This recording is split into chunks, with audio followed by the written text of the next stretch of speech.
नमस्कार दोस्तों, आप देख रहे हैं 4 पीएम और हम फिर से हाजिर हैं आपके सामने और आपको पता ही है कि हरियाणा और जम्मू कश्मीर के बाद अब सबकी नज़रें महाराष्ट्र के विधानसभा चुनाव पर हैं और इन दिनों सबसे ज़्यादा अगर कोई खबर अगर निकल के सामने आती है, तो वो निकल के सामने आती है शरद पवार की एनसीपी से। जी हाँ, आए दिन कभी वो बीजेपी को झटका देते हैं, कभी अजीत पवार गुट को झटका देते हैं। और तो और उन्होंने अभी एक संबोधन में कहा भी है कि आने वाले समय में कई और बड़े नेता शरद पवार की पार्टी में आने वाले हैं दोस्तों, यानी कि झटके का जो दौर है, झटके देने का दौर वो खत्म अभी तक नहीं होने वाला। और उसी के बीच मैं आपको एक लेटर दिखाता हूँ दोस्तों, ये आप लेटर देखिए और हम कोशिश करेंगे कि आपको हम विजुअल्स के माध्यम से भी दिखा सकें अपने स्क्रीन पर। ये लेटर अपने आप में दोस्तों एक बहुत बड़ा झटका दे सकता है अगर ये दाँव काम कर गया तो। और इस पर बातचीत करने के लिए हमारे साथ खुद शरद पवार की जो एनसीपी है, उनके मुंबई के प्रेसिडेंट मौजूद हैं, मनीष दुबे जी। सर बहुत-बहुत स्वागत है आपका सबसे पहले। सर सबसे पहले ये जो लेटर है आज हमने देखा कि एक लेटर लिखा गया आपकी तरफ से शरद पवार साहब को। क्या कुछ माँगे की गई हैं और ये एक बहुत बड़ा मुंबई में एक दाँव कैसे कह सकते हैं इसको? मुंबई देश की आर्थिक राजधानी है और मुंबई में पूरे देश से ही सब लोग यहाँ पे अपना रोजी-रोजगार कर रहे हैं। हुँ, तो हमारे महाविकास आघाड़ी के जो प्रणेता हैं, परम आदरणीय शरद चंद्र जी पवार साहब को, दूसरे उद्धव जी ठाकरे साहब को, श्री नाना पटोले साहब को और हमारे महाराष्ट्र के नेता आदरणीय जयंत पाटिल साहब को मैंने एक पत्र द्वारा ये माँग की है कि मुंबई शहर की जो 12 विधानसभा क्षेत्र है, जी। जिसमें दहिसर, मागाठाणे, कांदिवली, malaड, कुर्ला, कलीना, अणुशक्ति नगर, शिवाजी नगर, मानखुर्द, ये जो क्षेत्र है हिंदी भाषी बाहुल्य क्षेत्र है और यहाँ पे हिंदी भाषियों की संख्या बहुत है। हुँ, इतनी संख्या है कि वो इलेक्टिव मेरिट तक आ सकते हैं। हुँ, मैंने पवार साहब से ये पत्र माध्यम से मैंने विनती किया है कि आप यहाँ पे हिंदी भाषी समाज के लोगों को प्रतिनिधित्व दीजिए, क्योंकि मुंबई शहर में जो हिंदू भाषी समाज है और मुंबई का ही आमदार नहीं बनेगा, बाकी 20 जो राज्य हैं हिंदी भाषी जहाँ पे बोली जाती है, उनका भी वो आमदार बनेगा और मुंबई शहर, थाने, पालघर के जो नियर 6 महानगर पालिका है, उनको भी मजबूत कर सकता है पार्टी के माध्यम से महाविकास आघाड़ी को। इसके लिए मैंने माँग की है, ये 12 सीटों पे हिंदी भाषी प्रतिनिधित्व को ज़िम्मेदारी दी जाए। जी। अब सर अभी आपने ये जो लेटर लिखा है इसको लेकर के क्या अभी तो चलिए लेटर लिखा है आपने, लेकिन क्या फ़ोन पे भी या ऐसे भी मैसेज पे किसी से कुछ बातचीत हुई है कि किस तरीके से अगर ये रणनीति आगे बढ़ती है तो कैसे क्या बढ़ाएगा? क्योंकि बहुत समय बचा नहीं है अब चुनाव में। मुझे पूरी उम्मीद है कि हमारे देश के नेता आदरणीय पवार साहब, हमारे महाराष्ट्र के नेता जयंत पाटिल साहब इस पे सकारात्मक विचार करेंगे हुँ, और मैं अपनी राष्ट्रवादी कांग्रेस पार्टी की भी बात करूँगा कि अगर हमको पूरे हिंदुस्तान में पार्टी को राज्य करना है, हुँ, पार्टी को बढ़ाना है, तो कम से कम इस पे ये जो मेरी माँग है, उस पे सकारात्मक विचार इसलिए करना चाहिए, क्योंकि मुंबई शहर में जो रहने वाला आमदार है, अगर यहाँ पे मुंबई में एक आमदार जीत के आता है, तो उसका संपर्क 20 जो हिंदी भाषी क्षेत्र है, चाहे अच्छी चीज़ों के लिए हो या किसी भी चीज़ के लिए हो, कोई मदद हो, तो किसी को उत्तराखंड से फ़ोन आएगा, किसी को झारखंड से फ़ोन आएगा, किसी को बिहार से फ़ोन आएगा, राजस्थान से, पंजाब से, हरियाणा से। क्योंकि अगर यहाँ पे एक विधानसभा का हिंदी भाषी उम्मीदवार है, तो उसका कनेक्शन ऑटोमेटिक भाषा की वजह से देश के अन्य राज्यों से कनेक्ट होता है और जिसका फ़ायदा हमें पार्टी बढ़ाने के लिए पूरे देश में फ़ायदा मिल सकता है। इसलिए मैंने ये पत्र के माध्यम से विनती की है कि मेरी माँग को सकारात्मक विचार किया जाए और मुझे पूरा उम्मीद है, इस पे सकारात्मक विचार किया जाएगा। जी। और सर आपसे बातचीत हो ही रही है तो अब ये ज़ाहिर-सी बात है कि अगर इस पे विचार होता है तो ये भी एक बहुत बड़ा दाँव कहा जाएगा क्योंकि अभी तक हमने देखा है कि जो बीजेपी है या बाकी की जो पार्टियाँ हैं, ख़ास तौर से अगर मैं इस एरिया की बात कर लूँ, मुंबई नॉर्थ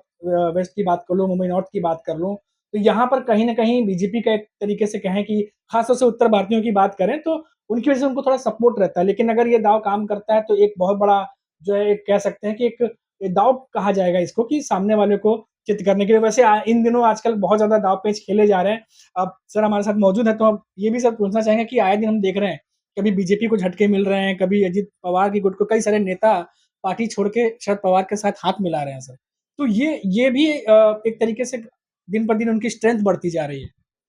पवार साहब की जो सोच है महाराष्ट्र की विचारधारा को लेके, महाराष्ट्र के विकास के लिए, महाराष्ट्र के सर्वांगीण विकास के लिए उन्होंने जो इतने सालों में काम किए हैं, हुँ, ये जानने समान जनता को पता है। और जो अनेक दल के लोग हैं उन्होंने पार्टी तोड़ा, अपनी सरकार लाई, लेकिन उन्होंने पार्टी तोड़ने का काम किया, उन्होंने सिर्फ़ विधायक तोड़ने का काम किया, हुँ, लेकिन जनता जहाँ थी वहाँ पे ही है और उल्टा हमारी राष्ट्रवादी कांग्रेस पार्टी पवार साहब के नेतृत्व में, हमारे जयंत पाटिल साहब के नेतृत्व में मुंबई शहर और महाराष्ट्र में और मजबूत हुई है और जन सामान्य को ये लगने लगा है कि हुँ, मेरी अगर भविष्य कहीं पे सुरक्षित है, तो पवार साहब के माध्यम से उनके ही बैनर के नीचे, उनके ही झंडे के नीचे हमारा भविष्य सुरक्षित है, हमारा महाराष्ट्र सुरक्षित है, हमारे बच्चों को रोज़गार मिलेगा, हमारी महिलाएँ सुरक्षित रहेंगी। ये सोच के जन सामान्य से जुड़े लोग जिसको इच्छा है आमदार बनने की या अपने समाज के माध्यम से अपने लोगों को हित करने की, उनको आज हमारे आदरणीय पवार साहब के अलावा कोई दूर-दूर तक कोई दिखाई नहीं दे रहा है। इसके लिए अभी कुछ दिन में देखिए जो हमारे दूसरे जो पार्टियों में टूट के गए हैं, मुझे जहाँ तक अनुमान है, जो मेरे सूत्र हैं, 20 से 25 सिटिंग विधायक हमारी पार्टी से जुड़ने वाले हैं। अभी और जुड़ने वाले हैं। यस, 20 से 25 विधायक आने वाले 5 से 6 दिन, 8 दिन में जो सिटिंग विधायक है, वो भी, जो लाइनअप सेकंड नंबर पे थे, वो भी। तो ऐसे पवार साहब के नेतृत्व में 15 से 20 से 25 विधायक, हुँ। चाहे वो अन्य पार्टियों से हमारे साथ में जुड़ेंगे और आने वाले समय में महाविकास आघाड़ी की सरकार बनेगी, इसकी मुझे पूरी उम्मीद है। जी। मनीष दुबे जी ने बहुत बड़ी बात कही है क्योंकि इससे पहले भी हमने देखा कि जयंत पाटिल भी हों, अब शरद पवार साहब खुद हों, उन्होंने भी कहा था कि आने वाले समय में बहुत बड़े लेवल पे जो नेता हैं वो पार्टी के साथ जुड़ने वाले हैं और ख़ास तौर से आपको याद होगा कुछ रिपोर्ट्स भी आई थी जिसमें बड़ी मछली का ज़िक्र किया गया था। यानी कोई बहुत बड़े नेता जो हैं वो शरद पवार की पार्टी का साथ पकड़ सकते हैं और एनडीए के नेताओं की तरफ से चाहे वो संजय राउत हों, कई सारे नेताओं ने इसका हिंट भी दिया था और अभी मनीष दुबे साहब जो हैं हमारे साथ मौजूद हैं, शरद पवार के एनसीपी के मुंबई के प्रेसिडेंट, उन्होंने भी बोला कि आने वाले समय में 20 से 25 विधायक जो कि बहुत बड़ा एक कह सकते हैं कि एक नंबर है और ये नंबर जो है वो आने वाले समय में और जुड़ सकता है। फिर इसके पीछे ये भी हो सकता है कि लोकसभा चुनाव में हमने देखा मनीष सर कि बहुत ज़्यादा जो स्ट्राइक रेट है, शरद पवार की एनसीपी की 10 में से 8 सीटें निकाल के चले गए वो और जो 1-2 सीटें कम हुई वो भी देखा गया कि मिलते-जुलते जो निर्दलीय खड़े थे, चुनाव चिन्ह उनके मिलते-जुलते थे, इस वजह से थोड़ा बहुत वोट जो है इधर-उधर हो गए। नहीं, हमारी पार्टी का 100% स्ट्राइक रेट इसलिए है कि हमने 8 जीते और जो 2 हारे, हमें हारे नहीं, हमें हराया गया है, सिस्टम ने हमें हराया। जानबूझ के वहाँ के जिलाधिकारी ने एक तरह से मिलता-जुला उन्होंने लोगों को सिंबल दिया और उस सिंबल पे लाख-लाख, डेढ़-डेढ़ लाख वोट मिले। तो कहीं न कहीं ये षड्यंत्र के माध्यम से हमारे 2 सीट को हराने का काम किया। बाकी हमारी पार्टी और हम ऐसा मानते हैं कि हम 100% स्ट्राइक रेट पे महाराष्ट्र में लोकसभा चुनाव में परफ़ॉर्मेंस किए थे। उसी तरह विधानसभा में चुनाव में भी हमारा स्ट्राइक रेट 100% के आसपास रहेगा। जितने भी हमारे पार्टी के माध्यम से टिकट दिए जाएँगे, सभी के सभी को जीत के लाने के लिए हमारा राष्ट्रवादी कांग्रेस पार्टी पवार साहब के नेतृत्व में छोटा से छोटा और बड़ा से बड़ा कार्यकर्ता उसको जिताने के लिए पूरा अथक प्रयास करेगा, प्रयत्न करेगा, तन मन धन के साथ में उनके साथ रहेगा और उनको विधानसभा में भेजने का काम करेगा। जी। सर बहुत ज़्यादा वक़्त आपका नहीं लेंगे, बहुत कम समय रह गया है इस बार चुनावों में और एमवीए की तरफ से सीट शेयरिंग पे लगातार चर्चा हो रही है, बातचीत हो रही है। तो कुछ एक अनुमान सर अगर आप दे पाएँ अपने सोर्सेज़ के हवाले से कि कब तक सीट शेयरिंग जो है वो फाइनल हो सकती है और उम्मीदवारों की सूची कब तक आ सकती है? मेरा अनुमान है कि 15 तारीख तक सभी सीट शेयरिंग कन्फर्म हो जाएगा, मीटिंग रेगुलर चालू है